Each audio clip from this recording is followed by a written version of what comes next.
The first question I have is, as I speak to people here in Moscow, there's a perception that the US has changed. They're describing the US completely differently under President Trump.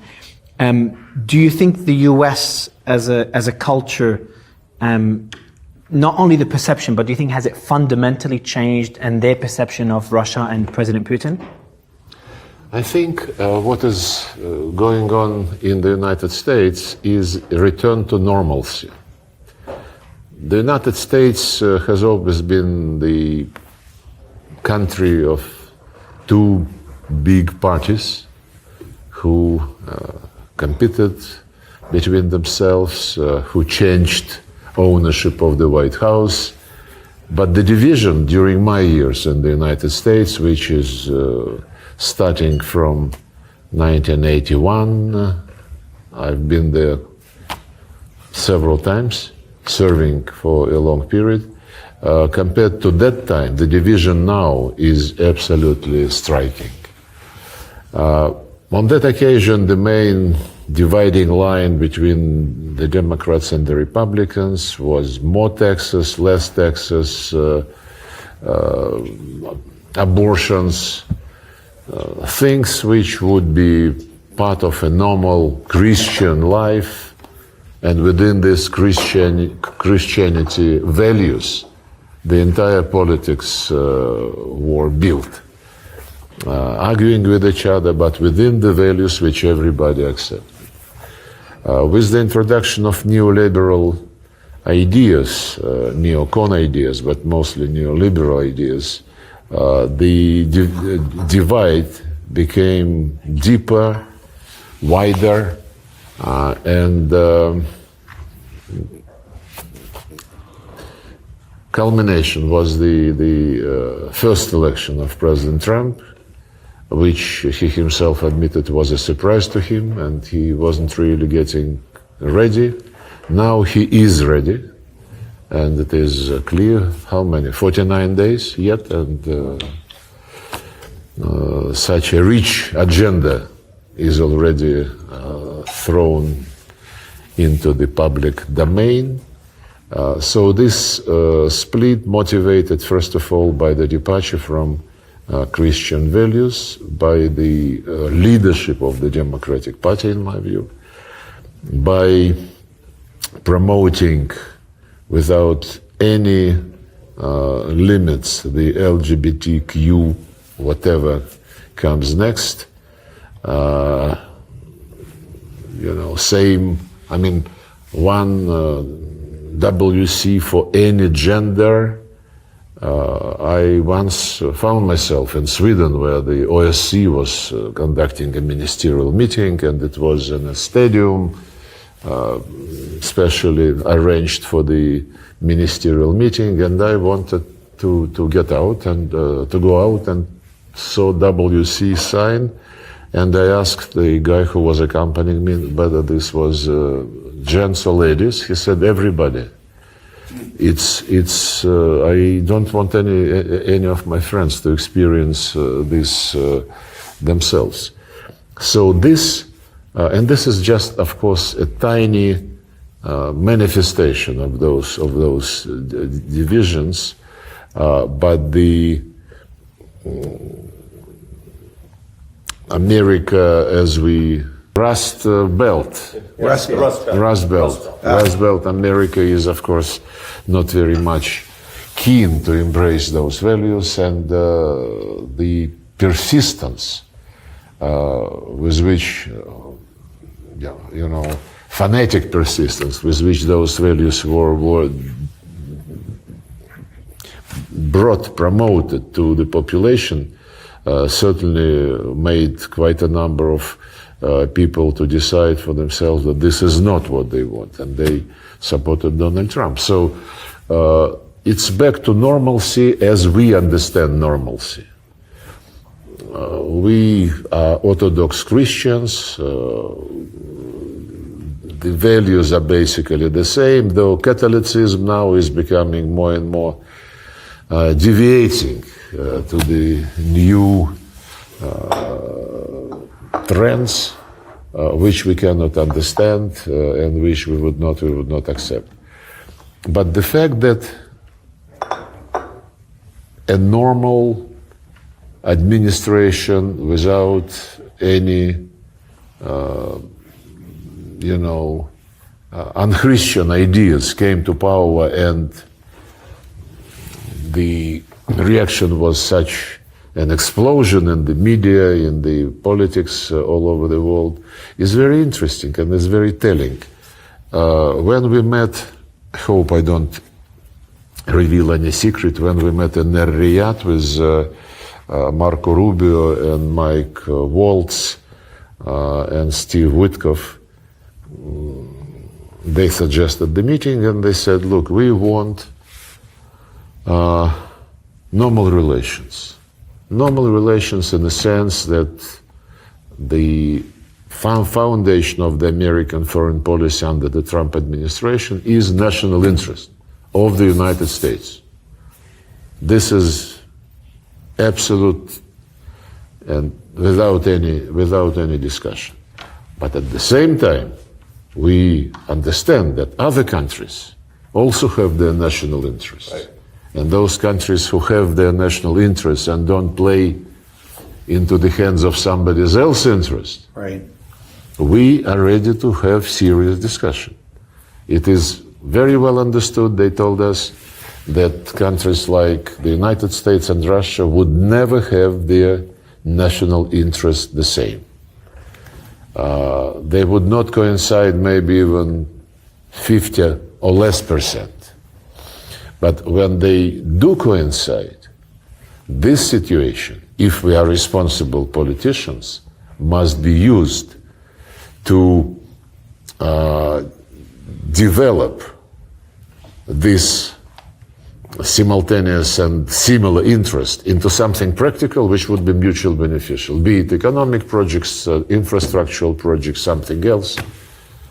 And then another message went, but when the interests do not coincide and contradict each other, again, this is then the responsible countries must do everything not to allow this contradiction to degenerate into confrontation, especially military confrontation, which would be disastrous for many other countries. Right.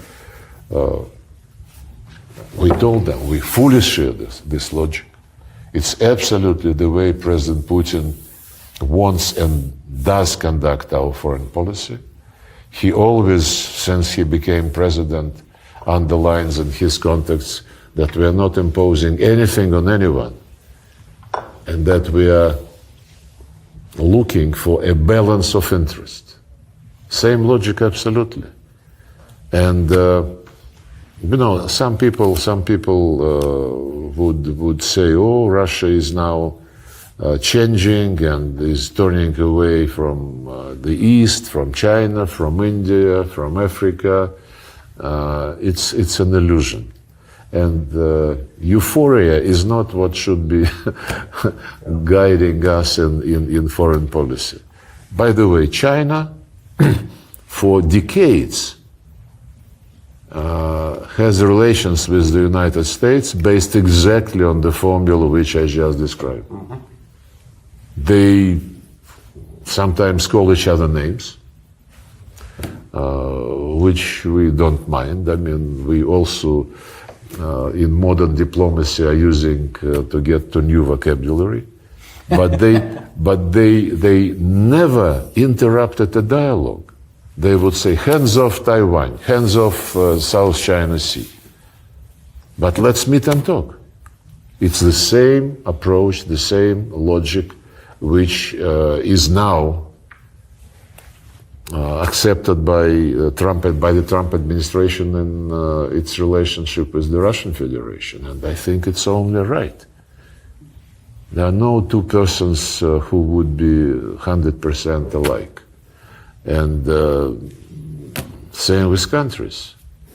And countries who can seriously influence the fate of the world, militarily, the nuclear powers in particular, of course, they have special responsibility, not to shout at each other, but to sit down and talk and say,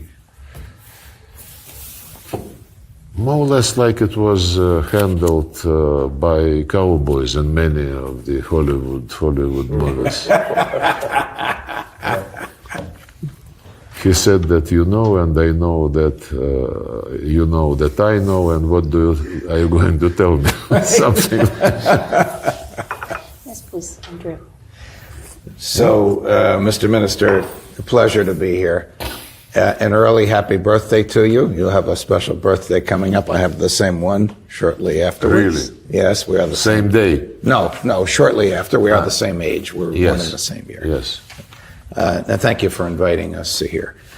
I want you to talk to us about NATO and the reaction in the foreign ministry to the treachery of NATO,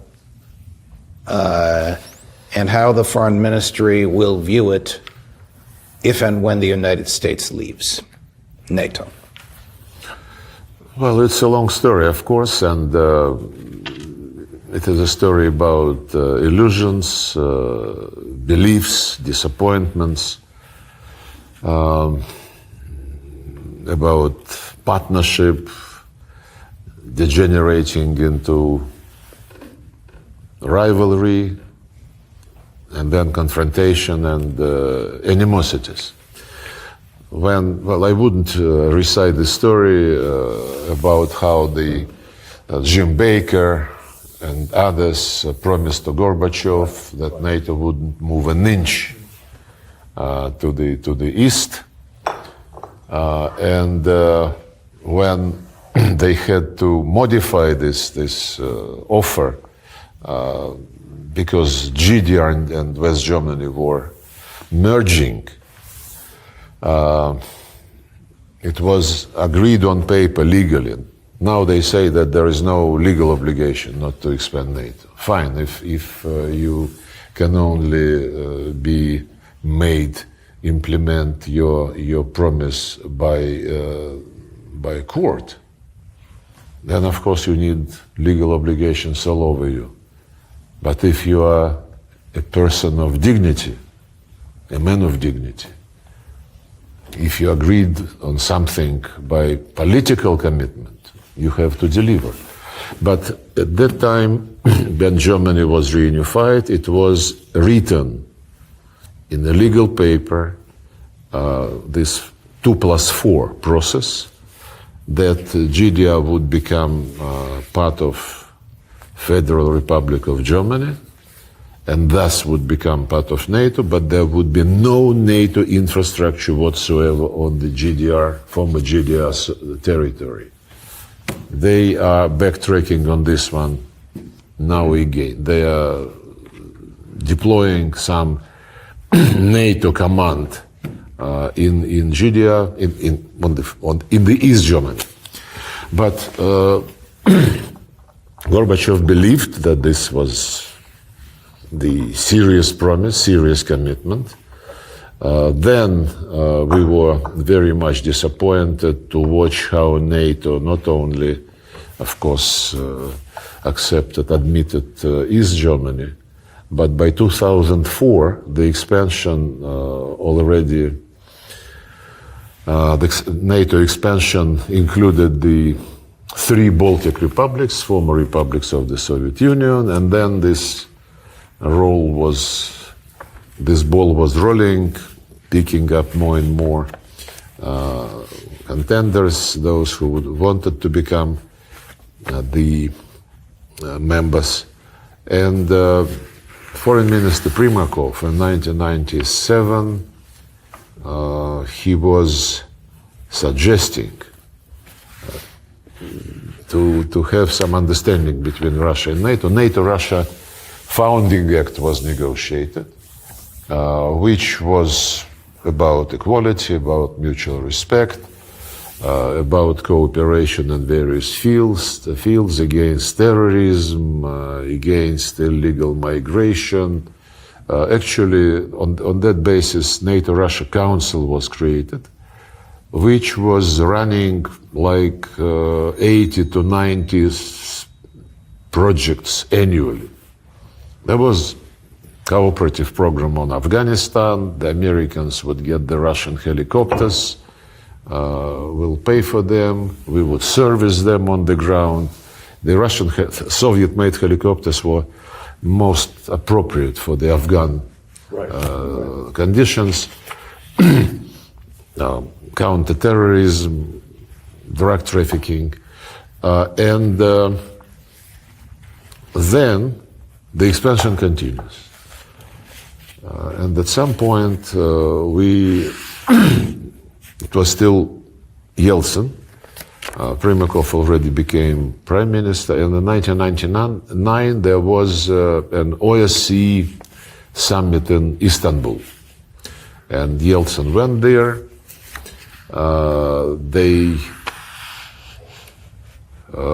had meetings with his colleagues from the United States, European capitals, and they decided that to allay any fears about what NATO is and about what NATO further plans are, they have to adopt a strong political declaration on indivisibility of security. And they adopted the Istanbul Declaration, which says each country has the right to choose alliances, but no country has the right to strengthen its security at the expense of the security of others.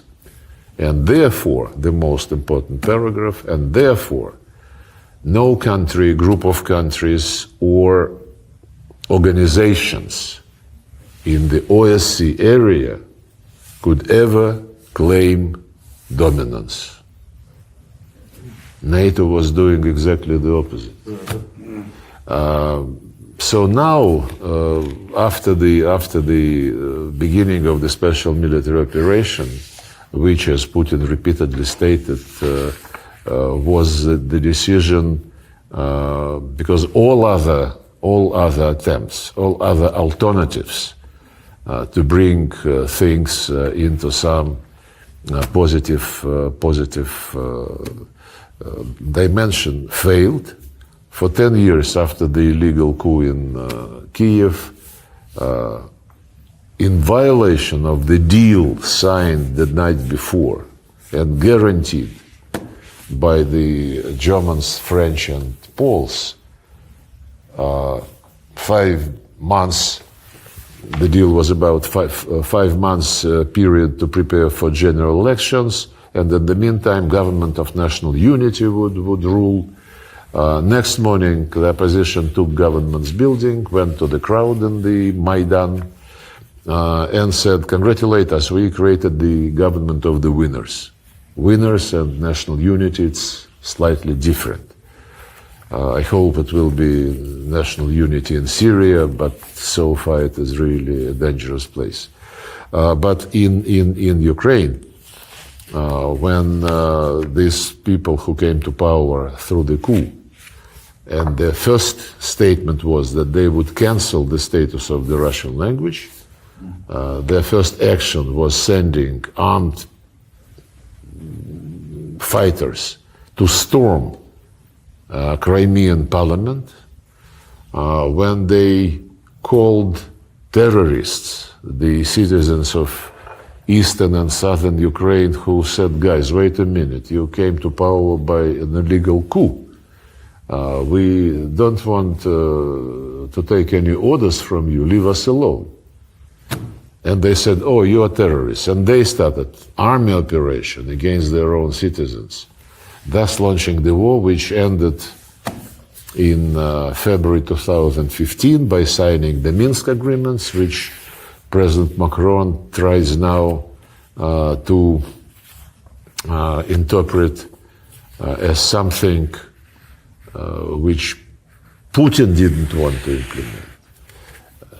It was really a very funny speech by President Macron. It also relates to NATO, by the way, because he was saying, "Okay, let them live and I will protect all of you with my 3 or 4 nuclear bombs." But on that occasion, we spent 17 hours non-stop in Minsk, and the deal was agreed. And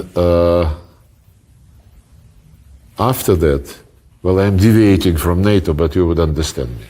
And after the deal was agreed, it was endorsed by the Security Council.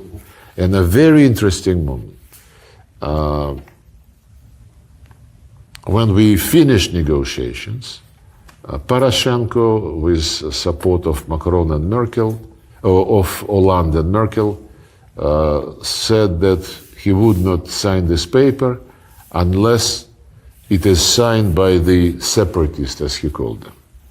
And the heads of the two self-proclaimed republics, Donetsk and Lugansk, they were in the same city of Minsk, in another hotel, and they said they would not sign this because it was negotiated without them, and this was a document providing for territorial integrity of Ukraine with just special status given to these two tiny territories, to be frank.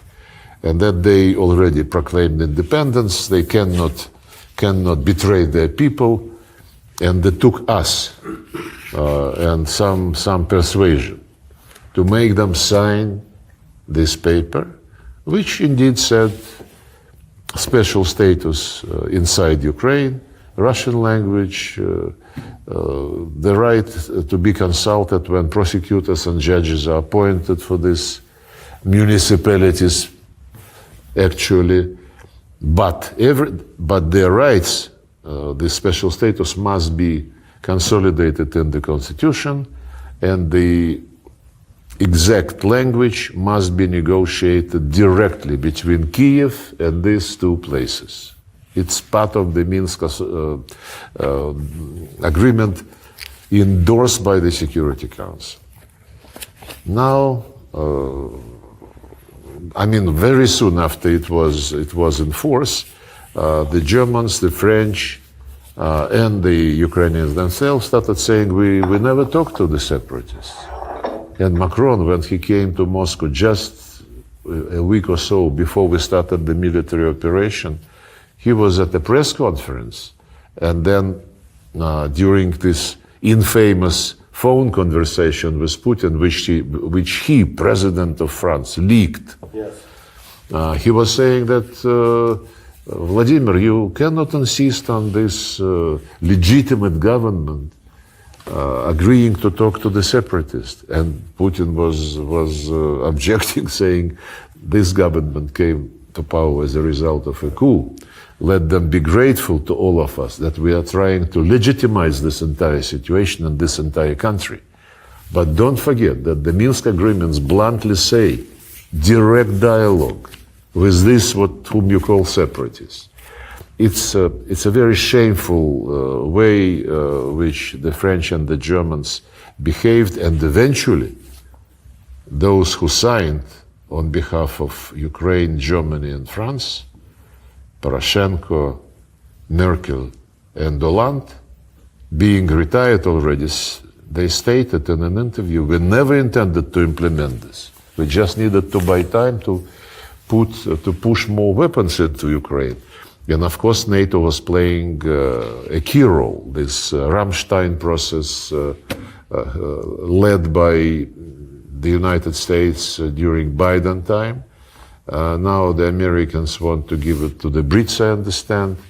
But the Europeans do not stop their efforts. On the contrary, they kind of increase them and call for more and more support, becoming more and more emphatic, and I would even say nervous. And the question whether NATO can survive without the United States is, I understand, motivated by these observations. I don't think the Americans would drop from NATO. At least President Trump never hinted that this might be the case. What he did bluntly said was that if you want us to protect you, to give you security guarantees, you pay what is necessary. It's still to be discussed what is necessary, 2, 2.5%, 5%, anything in the middle. But he also said that those who fulfill the criteria of the percentage of GNP, to be contributed to NATO, them, the United States would guarantee that they are safe and secure. But he doesn't want provide these guarantees, security guarantees to Ukraine under Zelensky.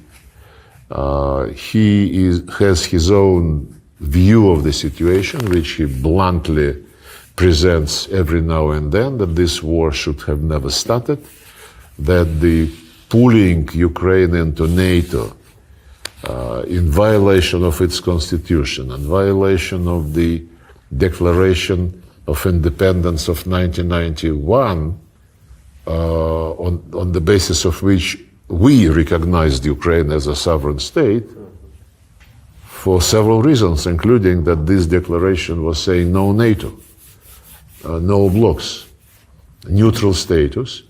And another thing which this declaration also confirmed and solidified, the all rights of Russian and all other national minorities are to be respected, which, by the way, is still in the Ukrainian constitution, in spite of the fact that the series of laws they passed since 2019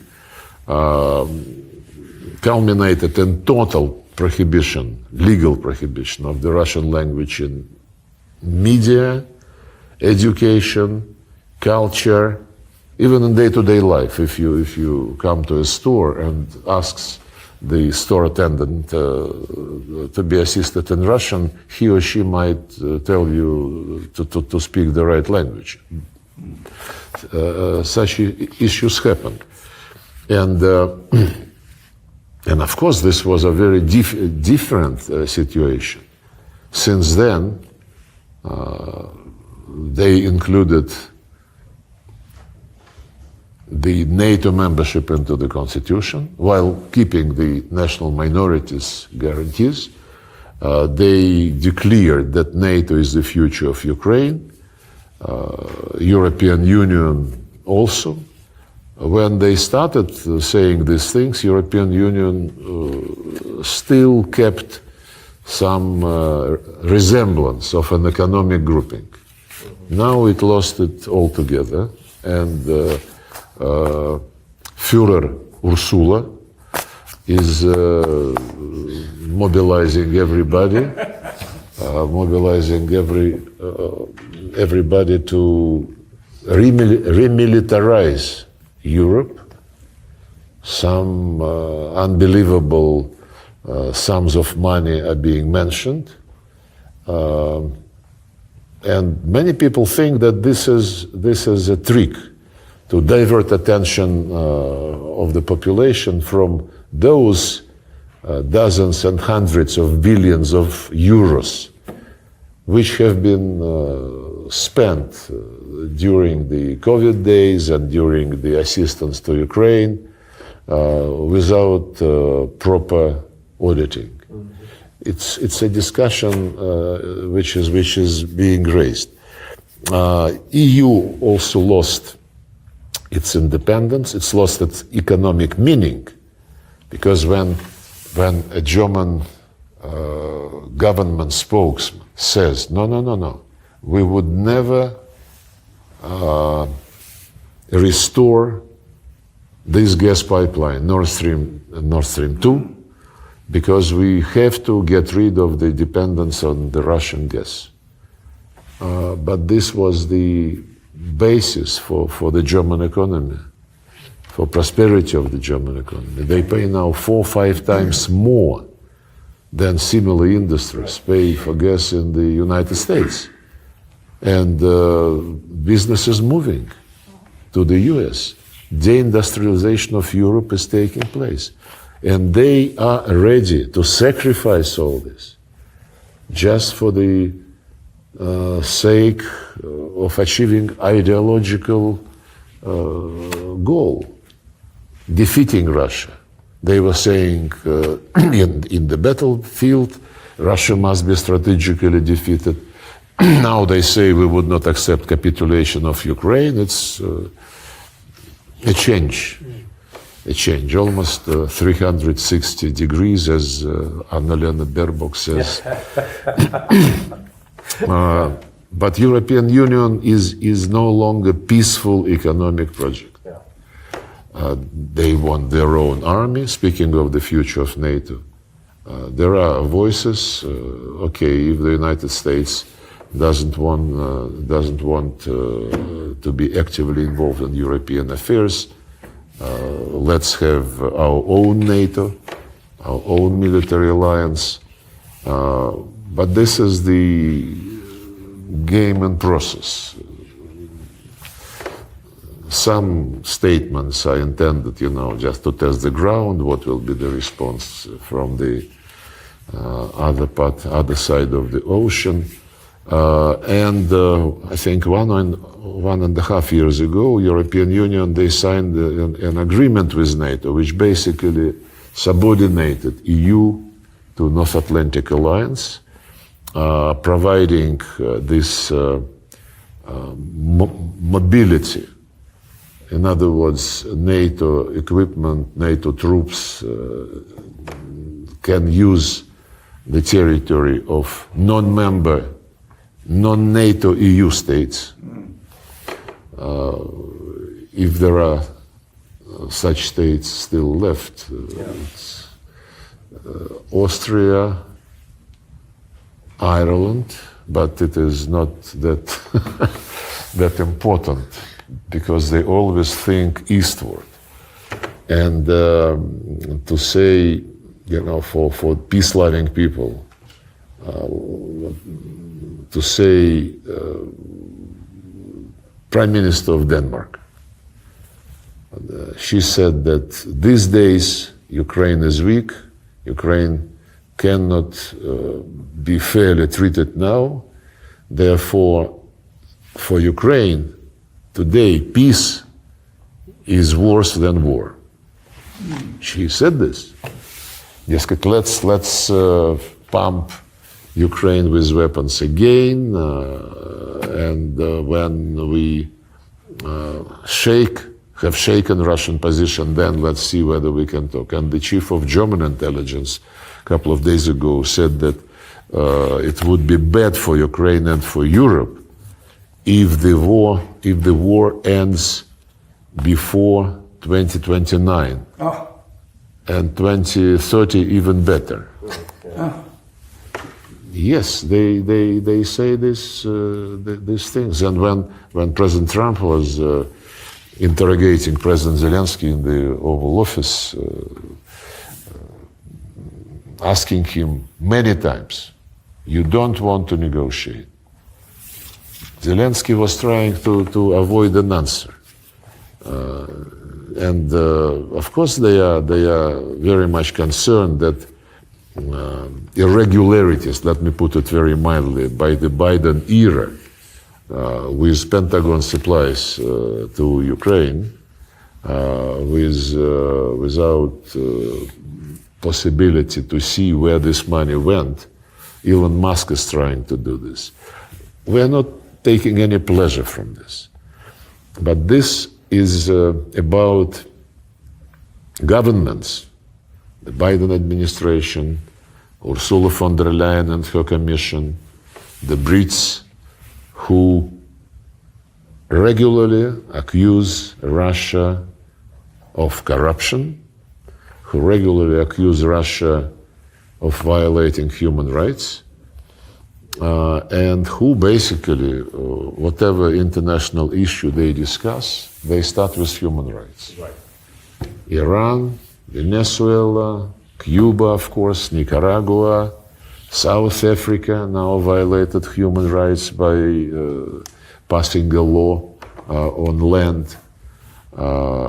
Central Asia, whenever there are several formats between the West and Central Asia, human rights are on top everywhere.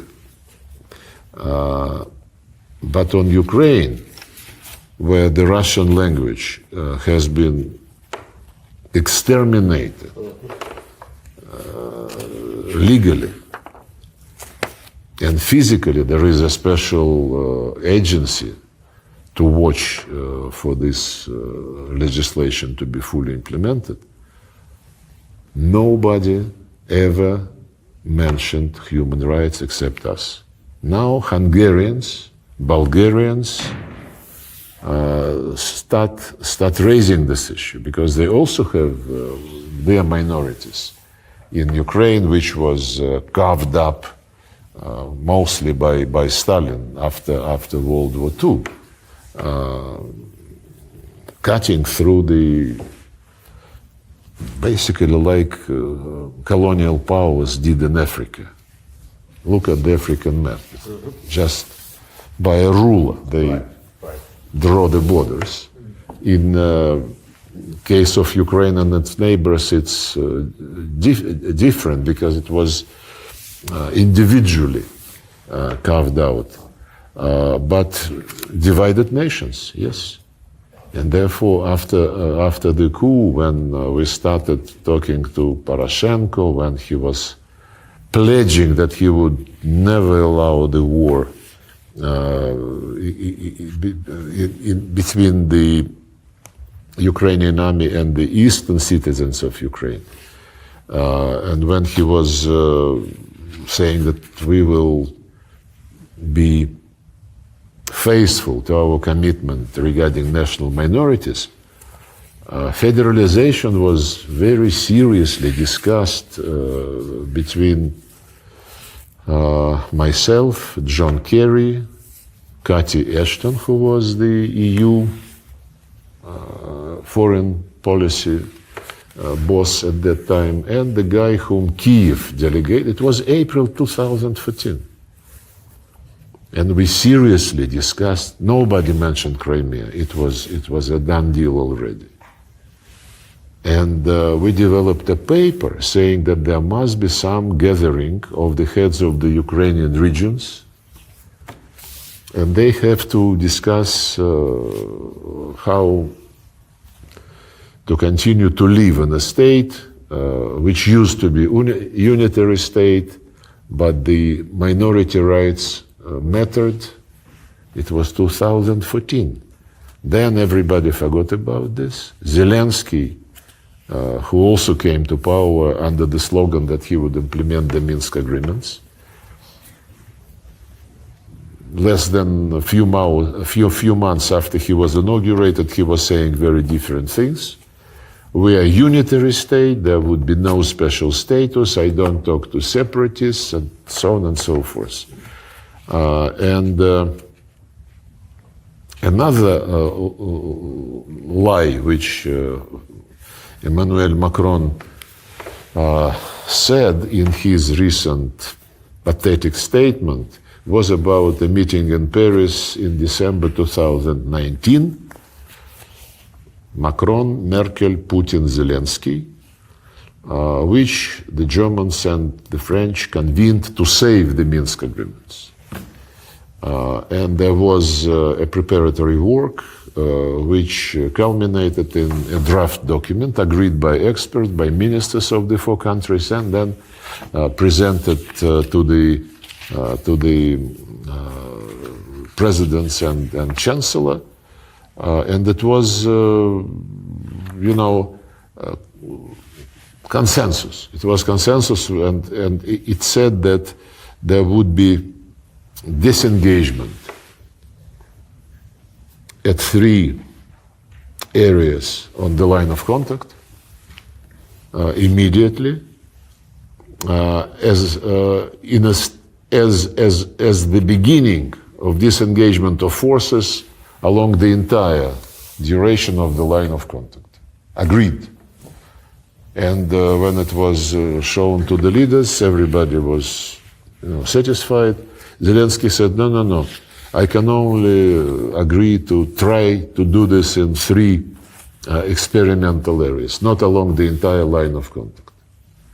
Nobody could understand why, but he insisted. But the main thing that he never disengaged even at these 3 locations. And the military activities continued. So where NATO comes into it, I remember that it was about NATO. Well, NATO was certainly providing him with weapons, with intelligence data. It continues until now. Americans announced that they are withdrawing, maybe temporarily, maybe not. They are withdrawing the instructors and experts who helped guide high-tech missiles, but others remain there. You know, when no, one thing about NATO. One more thing about NATO. NATO used to be proud that they are defensive alliance, that the only thing which concerns them is to defend territories of the member states.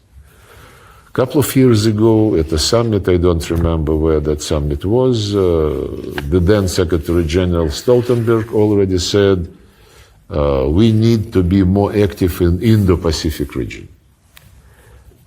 He was asked by a journalist, but you insisted that you are about defense of your territories. He said, yes, absolutely, but the threats to our territories now emanates from South China Sea, from the Strait of Taiwan, and so on and so forth. And NATO started, they started building their non-inclusive blocks, troikas, quads, AUKUS. Then they encouraged this Indo-Pacific quartet, Japan, Australia, New Zealand, Korea. They developed their cooperation with Japan and South Korea, joint exercises, and with South Korea, the nuclear elements already are involved and discussed.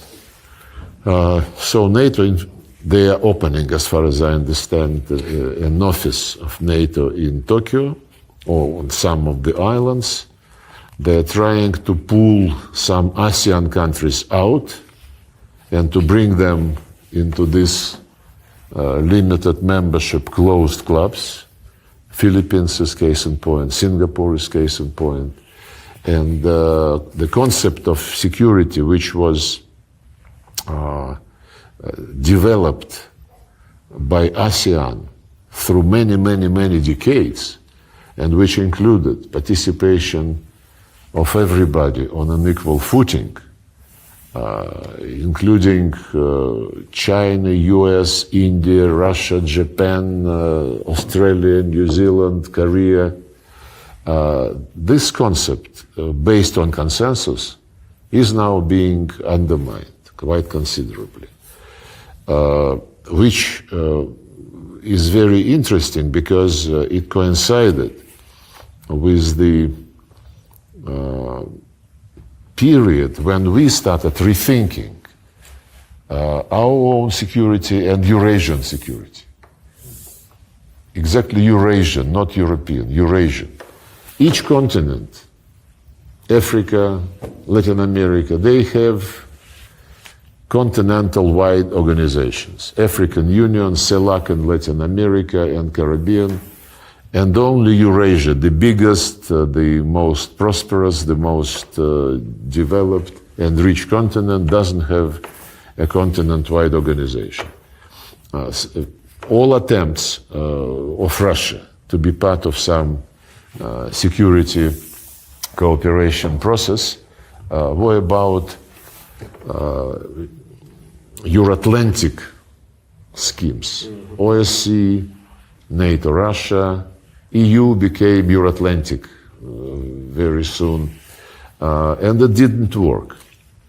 So what we are now trying to discuss, not imposing anything on anybody, is a vision of Eurasian continental architecture without prejudging the shape, but just to sit down and to talk,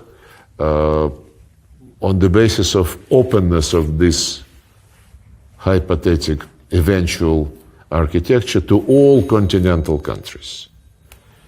Let them keep NATO if they so wish. Let them keep OSCE.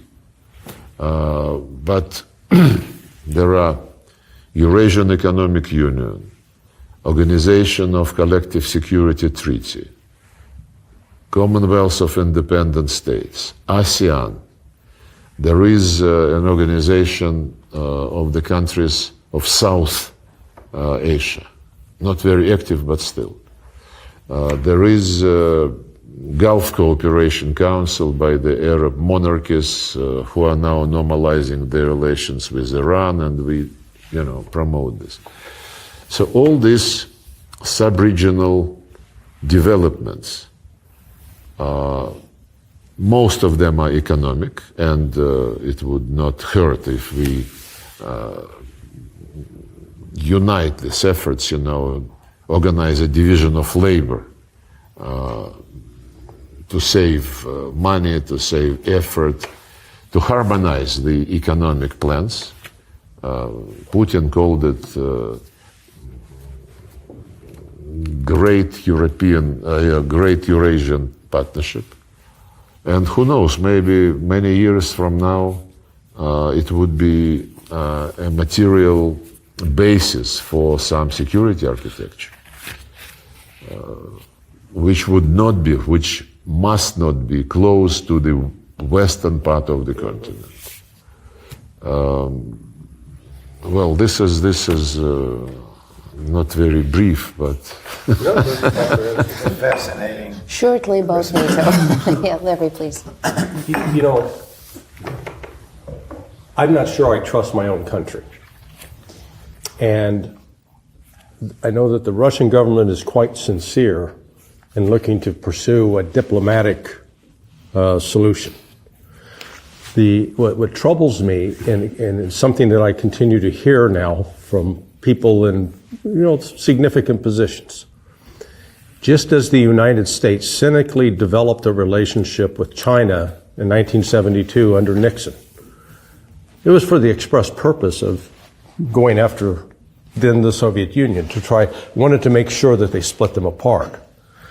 I have heard several people, and I know that this Elbridge Colby, who is going to be like the number 3 person in the Department of Defense, that they see China as the enemy, and they believe that they can split Russia from China, and again, use you, not you personally, Mr. Minister, but the country, as a wedge against China. Now, I've tried to say that's foolishness, because unlike the United States, the Russian government takes its agreements seriously and adheres to them. So how do you think, what will be Russia's approach in juggling this let's call it subterfuge by the United States to, on the one hand, offer you a hand of friendship, but at the same time, they have not released their desire to destroy your country and to also use you cynically against the Chinese?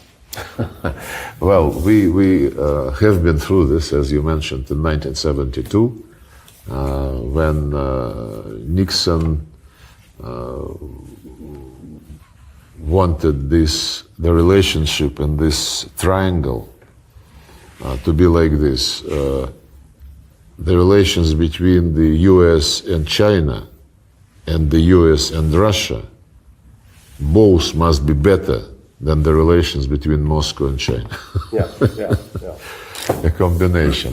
Well, it's a nice philosophical construction, but the current situation is radically different. Yes. We never had the relations with China which were that good, that confidential, that long-term build, and that would be enjoying support of the peoples of both countries. the Americans know that we would not betray our commitments, legal commitments, but also, the political commitments which we develop with the Chinese.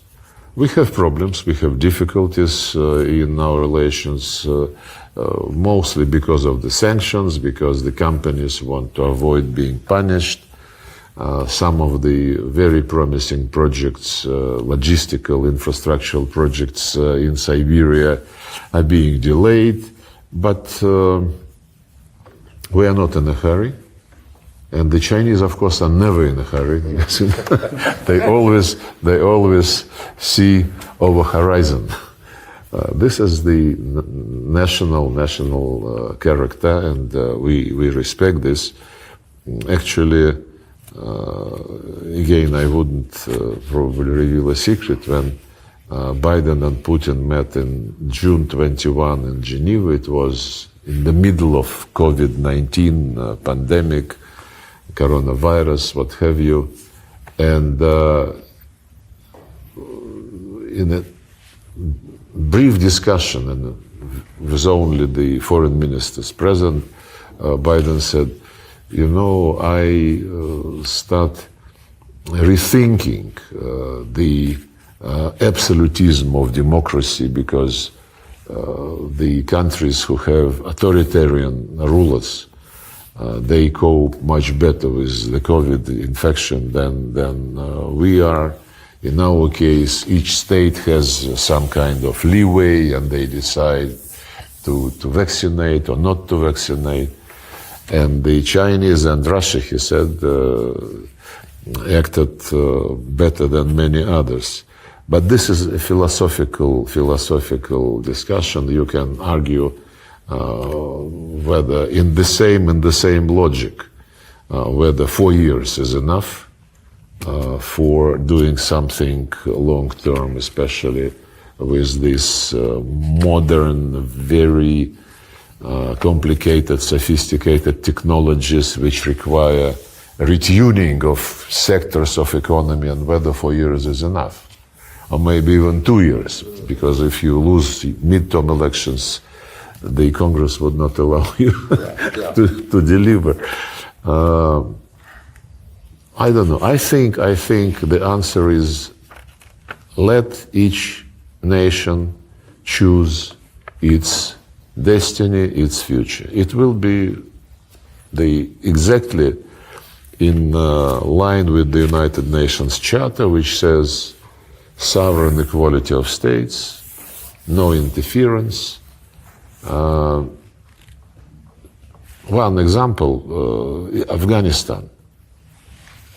The democratic experiment failed completely, and it totally ignored the centuries and centuries old habits and rules, if you wish, unwritten rules of this civilization. So we would be very much cautious regarding any imposition. And Trump is already saying about a meeting at 3, US, China, Russia. He mentioned that he would like to discuss nuclear weapons and security issues. We would be open to any format which is based on mutual respect, on equality, no prejudged solutions. If our Chinese friends would be interested, it would be their decision. But this does not negate the importance of Russia-US dialogue on strategic stability, and the interest in resuming such discussions was expressed repeatedly by Trump and his people. Putin, in response, said that it is the area where we have special responsibility, especially since in 1 year the START 3 treaty would be expiring. So it's a very different approach from the than Biden administration used to promote. They were saying, let's resume the implementation of the START treaty and let us visit some of your nuclear sites. We told them, guys, you declared us enemy, you declared the goal to inflict strategic defeat on Russia. They said, yes, but this does not preclude some tactical and technical visits.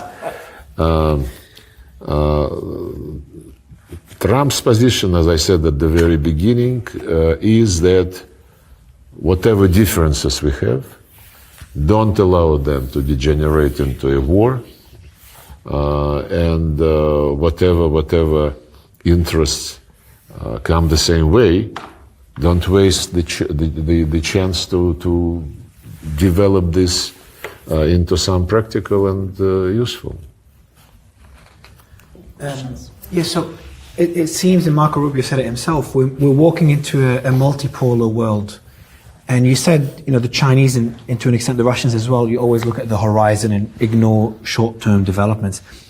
So in the horizon, do you think, and I know I'm getting ahead of myself, but do you think there's a possibility of in the next, let's say, 10 years, of not only normalization of relations between Russia and the US, but back to an alliance between the two countries in the next 10 years? That's something already people are talking about.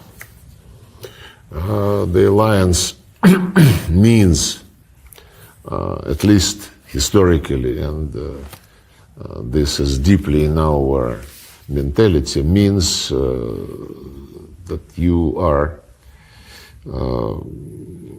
ally against somebody. Yeah. Multipolarity, which Marco Rubio recognized, is different. How can you recognize multipolarity without recognizing such giant as China, such giant as India, Africa as a continent, and Latin America, Brazil, and quite a number of others? Multipolarity, in my view, would be evolving for quite some time. It's historic epoch, probably. And it would, that's my vision. It could be composed of superpowers by the size, by the economic weight, by the military might, especially nuclear, and certainly US, China, Russia fit into this category. Those who are not as big, they can participate in a multipolar world through their sub-regional structures. ASEAN, for example, GCC, Gulf Cooperation Council, League of Arab States. And African Union, by the way, received the status of full member of G20 last year. League of Arab States wants the same. We are in favor. G20, by the way, is the format which is now proving to be not only financially and economically useful, but also politically. It might play a very positive role in the process of multipolarity. Yes, there are still remnants of animosity, but the rule of consensus is there. They don't vote. Therefore, they are more promising than the United Nations General Assembly, who every now and then, whenever somebody cannot get something from the Security Council, they go to the General Assembly and they stage a show with votes, with accusations, and so on and so forth. But not only Marco Rubio spoke about multipolarity. Donald Trump spoke about NATO, as I referred to his statements, repeated statements, that this was one of the reasons. And we insist that any approach, any attempt to approach the Ukrainian crisis, any initiative, and most of them are very vague, should concentrate on the root causes of the conflict. And Donald Trump confirmed that one of the root causes was NATO expansion, which created a threat to the Russian security. I, by the way, would like to emphasize in these new circumstances after the January 20 that the importance of Ukraine for the Russian security is many, many, many times bigger than the importance of Greenland for the US security. No, that's for sure. And the second issue about root causes, I also referred to the extermination of the Russian language, media, culture,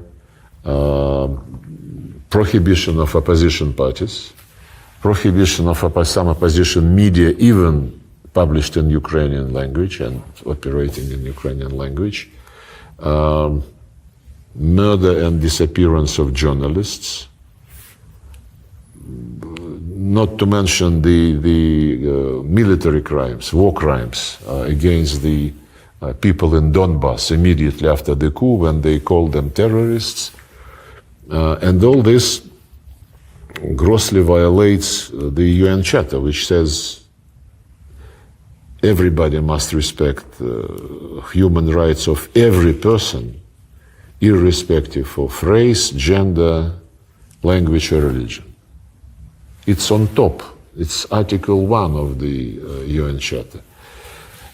I've been calling upon the Secretary General of the United Nations, and I was challenging the journalists in the United Nations. Whenever I visit, I have a press conference. By the way, I also challenged those journalists on quite a number of things which were used by the West to condemn Russia like the worst criminal, starting with, I don't even remember, starting with what? Downing of Malaysian Boeing MH17, July 2014. The trial was held with only one witness being present in person. 12 other witnesses were not presented, their names are not known, but the jury said that they are reliable and they confirmed the suspicion. So it is still very, very murky. The case of Salisbury poisoning circuit, Skripal's, official notes to the United Kingdom authorities about asking questions about the fate and whereabouts of Russian citizens, totally ignored. They raised hell, they accused us, they used this to increase sanctions, and then they forgot about this. The same is true about Alexei Navalny, who died in prison, serving his term, but who was, a couple years before that, he was treated after alleged poisoning in Russia. He was taken in less than 24 hours to Germany, and he was treated in Germany. It's an interesting story. The Germans, we were asking questions. He is our citizen, and we wanted to know the truth, what happened to him. They said that the civilian hospital did not find anything, and he was treated in the military hospital of Bundeswehr, where they told us they found Novichok, this substance, in his blood.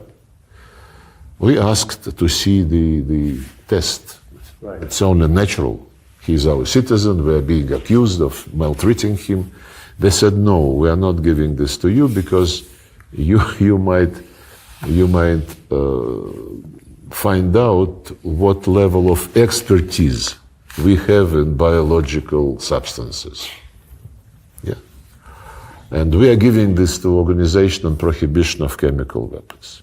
We went to this organization and said, look, you are our common entity, and the Germans said that it is now your property. They told us, yes, they gave it to us, but on the condition that we would not show it to you. It's childish, but it is tragic at the same time. And repeatedly, publicly, I asked many Western journalists, why don't you, being a journalist, you want to know the truth, right? And a person who was made a martyr by the West against the Russian Federation, evil, you don't want to know what happened actually to him and how he was treated and with what was he treated in Germany before he came back to Russia. And the last one, Bucha, 2 days after, as a goodwill gesture, for the sake of signing the Istanbul deal in April 2022, we withdrew from a couple of villages in the outskirts of Kiev. And 2 days after we left this place, Bucha, BBC team broadcast the main street with corpses neatly laid along the route on both sides. We still, and of course there was an outcry, we insisted on investigation, nobody cared about investigation until now. We want to get the names of the people, just the names of the people whose bodies were shown by BBC. I raised this issue twice publicly in the Security Council in front of the Secretary General. I raised it with him.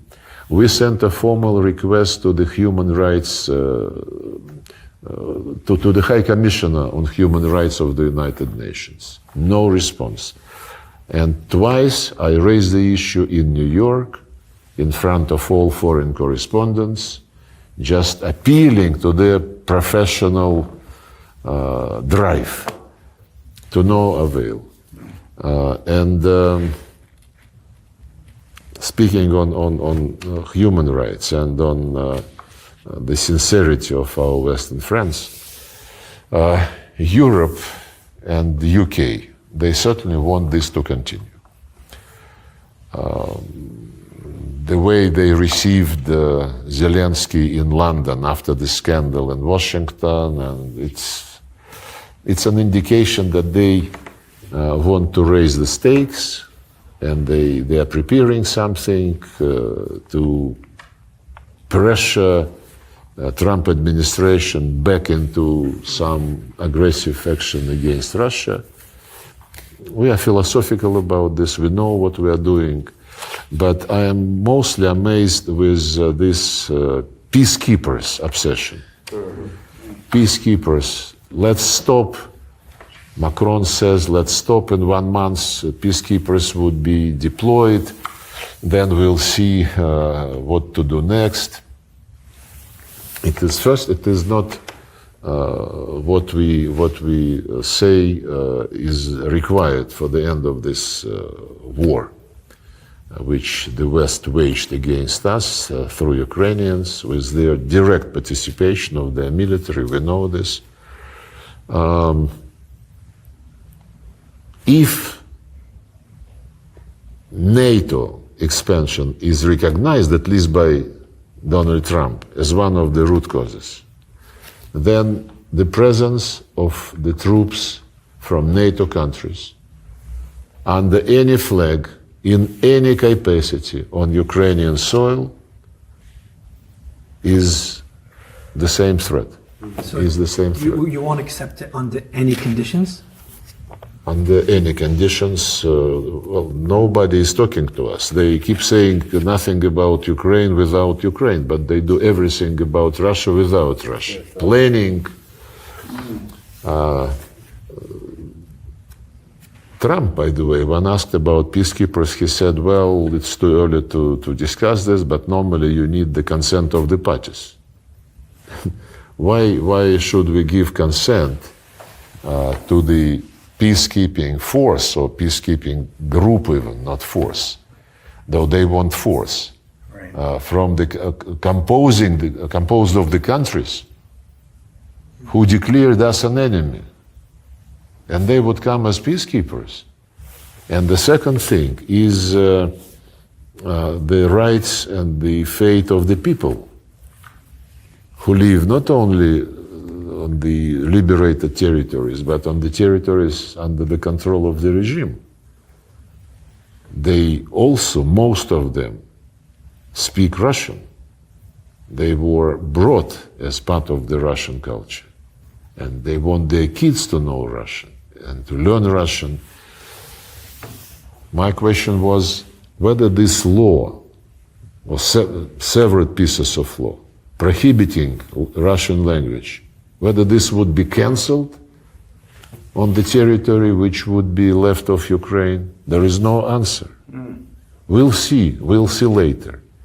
And if you'll see later, another question, whether you would still keep this monument to Bandera, who collaborated with Hitler and was accused, convicted by the Nuremberg Tribunal in absentia.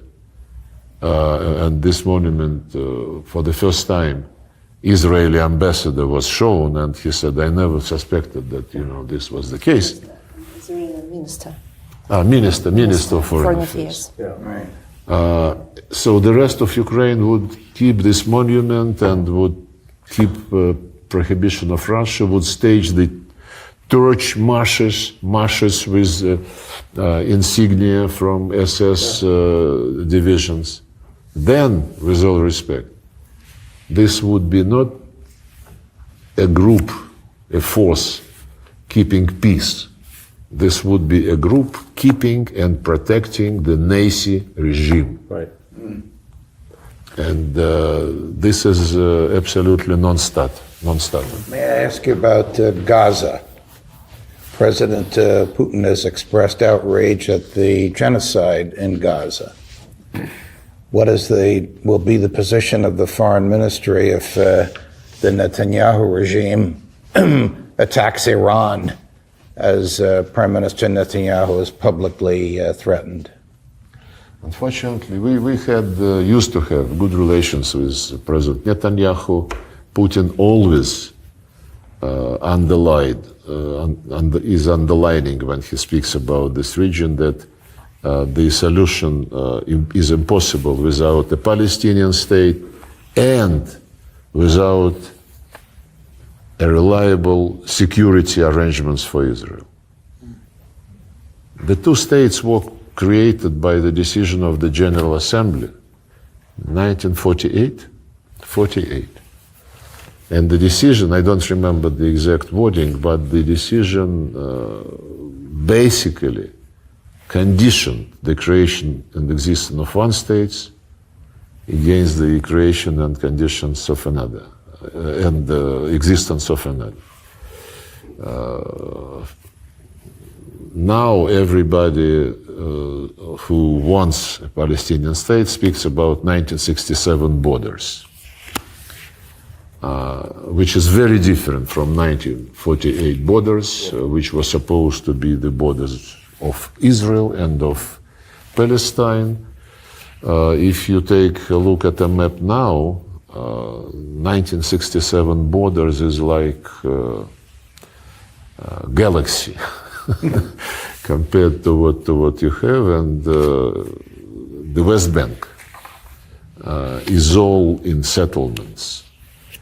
And the latest development, I saw so many reports that Israelis decided to annex in a specific way the West Bank by taking it under total control without sending Palestinians out, but concentrating them in several municipalities.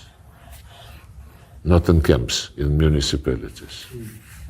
Is Iran part of the current negotiations as well? On The peace negotiations when it comes to Ukraine, does that include other on geopolitical Ukraine. issues? On Ukraine. Yes, so as President Putin and President Trump are talking, is it purely about Ukraine, or could it include other geopolitical interests for Russia? No, we discussed the situation in the Persian Gulf. We discussed the joint comprehensive action program on Iran nuclear issue. We are in favor of restoring the original program from which the Americans dropped during the first Trump government. There are some contacts on the European side. We would be in favor of resuming the format which developed the original deal endorsed by the Security Council, which is France, Germany, UK, US, Russia, China, and Iran. We'll see how it goes. But what is worrying is that there are some indications that the Americans would like this New Deal to be accompanied by political conditions, insisting that there should be some verifiable arrangement for Iran not to support groups in Iraq, in Lebanon, in Syria, anywhere, which I don't think is going to fly. Look, all countries of this region in the Gulf, all of them have influence beyond the borders of their kingdoms, emirates, Northern Africa. They undertake quite a number of programs, humanitarian, economic programs. They mediate a lot.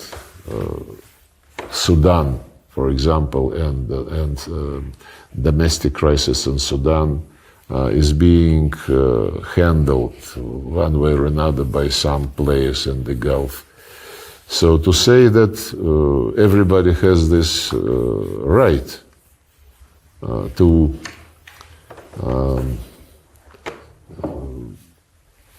project influence, except Iran, Yeah. I don't think it's realistic. Yeah, no. What about President Putin's statement in June 2024 regarding the conditions for a settlement to even start negotiations with Ukraine? And my reading of it has been President Putin's position has been the same. Your position has been the same as the president's. It's been also by Vice Minister Rybkov has said it. And yet I think there are some in the West that perceive that you don't really mean what you say.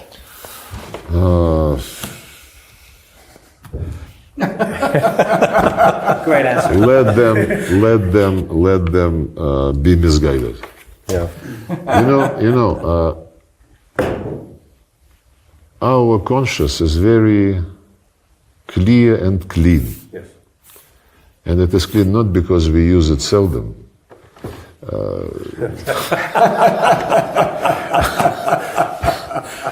It's because we have been burning our fingers so many times that on this particular crisis, we know what must be done, and that we would not, compromise the way which would compromise the fate of the people. It's not about the territories, it's about the people who were deprived of their history by law, who were, when Zelensky was asked in September 21, before the operation, he was asked in an interview when the war was still going on in violation of the Minsk agreements, he was asked by an interviewer what he thought about the people on the other side of the line of contact. And he said, it's still on the internet, you can see it. There are people and there are species. If anybody living in Ukraine feels that he or she is a part of Russian culture, my advice to you, for the sake of your children, for the future of your grandkids, go to Russia. Get out of Ukraine. And this was the man who only a few years before that, while being an actor and then when running for presidency, he was saying, stop attacking the Russian language. Let people... He was on record. And... But the sequence of events which made us absolutely concentrated on achieving the results which would be in favor of the people, which would be saving the people. Those who speak, well, we have to bring Ukraine back into 1991 territory and Russia must get out.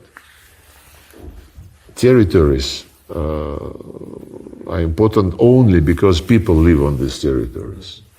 And the people who live on the territories which he wants back are descendants of those who for hundreds and hundreds of years were building Odessa and other cities on those very lands, who were building ports, roads, who were founding those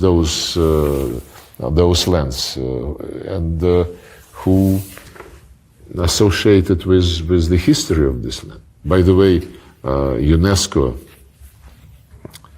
announced under huge pressure from Ukraine that the center of Odessa is now the site of World Cultural Heritage. It was which it deserved. But the decision was announced 1 week after the monument to Catherine the Great, the founder of Odessa, was toppled and thrown away. And UNESCO just went on as if nothing had happened. But just brief sequence of events. 2004, elections.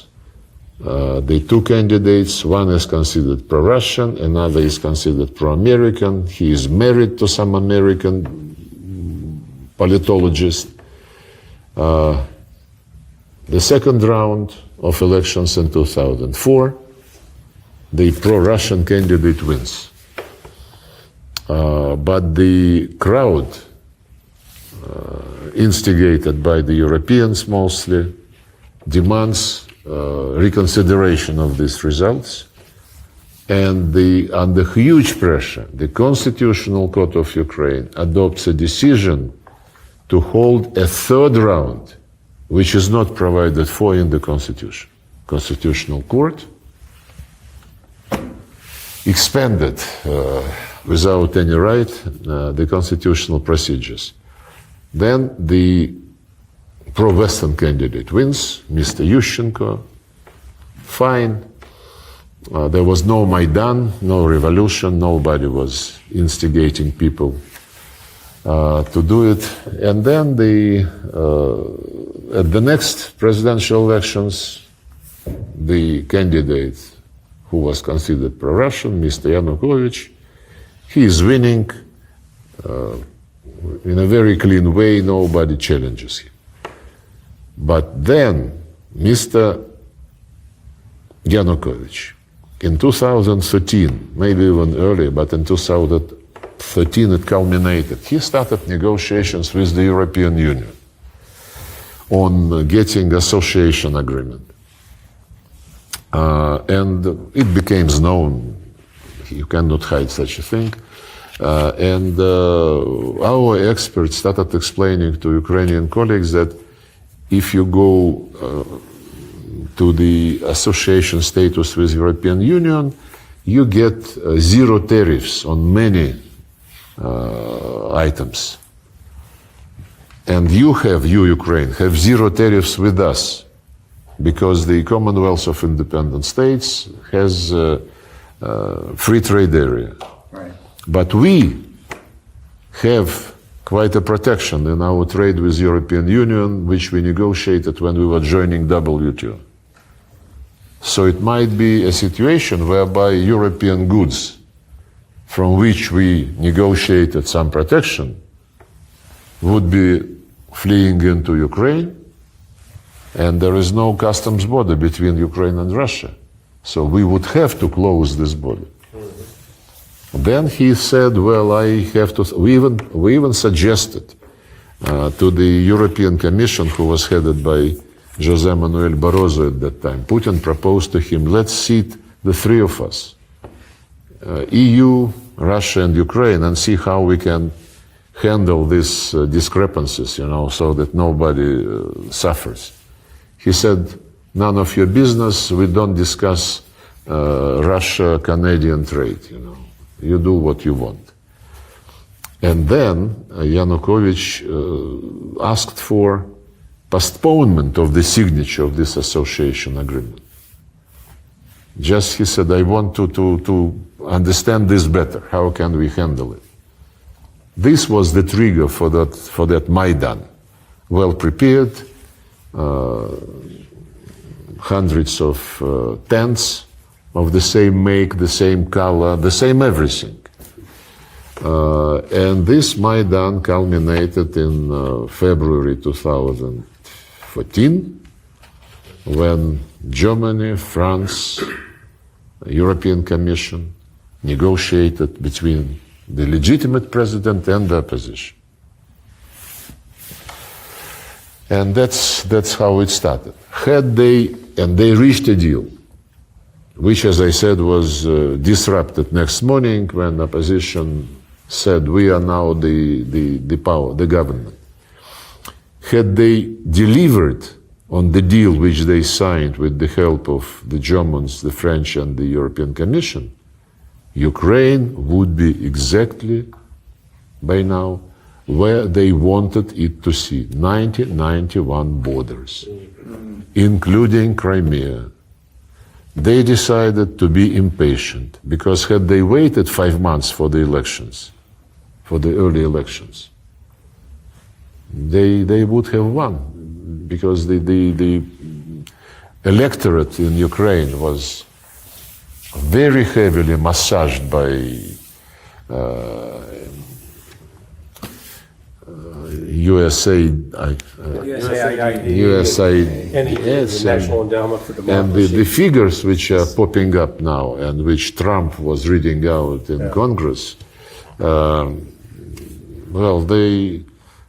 Victoria Nuland actually said after this coup that we did so much for democracy to win on Ukraine, we spent $5 billion. She said this. Yes. For this particular revolution. So then there were Minsk agreements.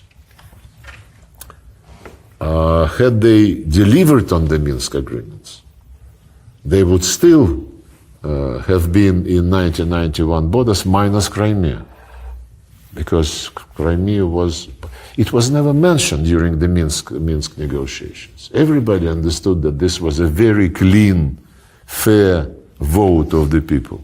There were hundreds of Western observers, not official, but from MPs.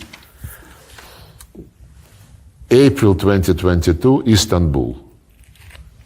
Macron said that Putin tried to impose something on Zelensky. It's another lie by Macron. Yeah.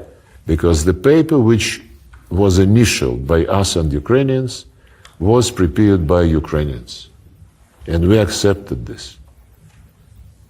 It was very straightforward. No NATO, no military bases, no military maneuvers. Instead of NATO, guarantees are provided by permanent 5, plus Germany, plus Turkey, and the list is open. Anybody who would like can join the list of guarantors. And these guarantees do not cover Crimea and the part of Donbass which was controlled by Russia at that time. And it was their thing. Yeah. And these principles were initialed, and there was an agreement to develop a treaty paper on this basis. Then Boris Johnson said, don't do it, continue to fight, just like the head of German intelligence now says that we cannot stop until 2029. Maybe they want to sit out Donald Trump. Gentlemen. So had they been cooperative and had they delivered on their own initiative, they would still have 1991 borders minus Crimea minus some part of Donbass. They should have taken the deal. Of course they should. Every time they cheat, they lose. And the process continues. You know, it's been said that you're the Metternich of the modern era, but I think that's wrong. They should say that Metternich was the Lavrov of his era. Thank you very much. Thank you. Thank you.